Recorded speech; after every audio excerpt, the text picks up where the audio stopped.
Today we're going to have a look at St Giles Cathedral.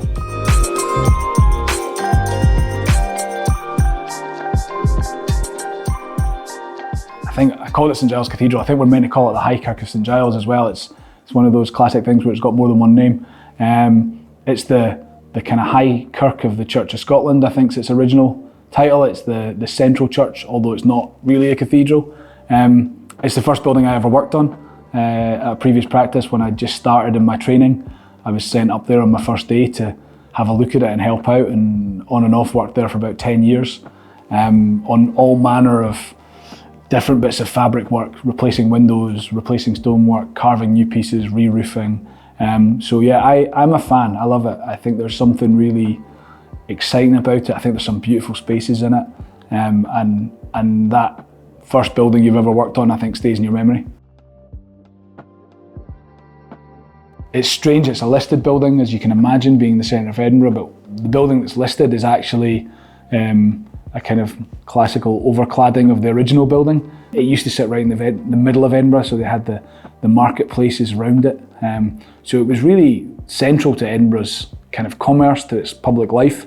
And then as Edinburgh grew and got busier and probably a bit more genteel, so did St Giles, so they added to it, they overclad it.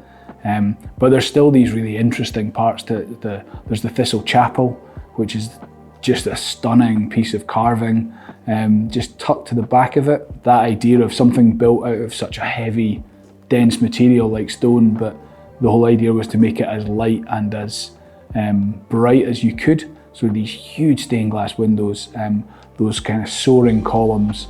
The idea being that people looked up, they came in and they were drawn up by the height. There's so much to juggle going into these buildings. They were all, I suppose, about a time when people weren't as literate as now. So the whole building and the stained glass windows were used as a way of telling the story of the Bible without people being able to read it themselves.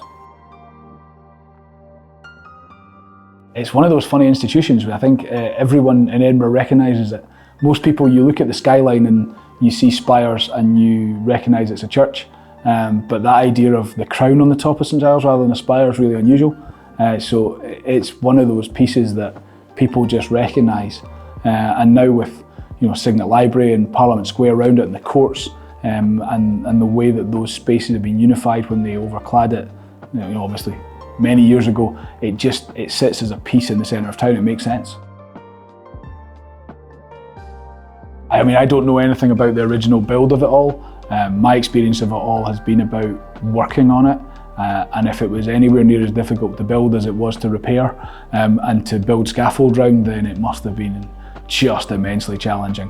I remember being involved in floating scaffolds over the Thistle Chapel because you couldn't put any weight on it. We took windows out, we replaced stonework, just huge amounts of work internally and externally, and you just got an insight into the work and the effort and the energy that went into it. When you look at the carving and the detail and think of how difficult that has been to do in the late 90s, early thousands, and then realise that that's hundreds of years old, and we're struggling to replicate it now. The level of detail that they performed then, it's immense. I think the only thing I'd probably change would be that there's this, at the top of the crown, there's this basket which has just the best views of Edinburgh. But the only way to get into it is to walk up the back of one of the arches. And you probably can't do that now, but 20 years ago when I did it, with the single rickety metal handrail to one side that wobbled, I think I'd maybe put a lift in. But other than that, I don't think I'd change a thing.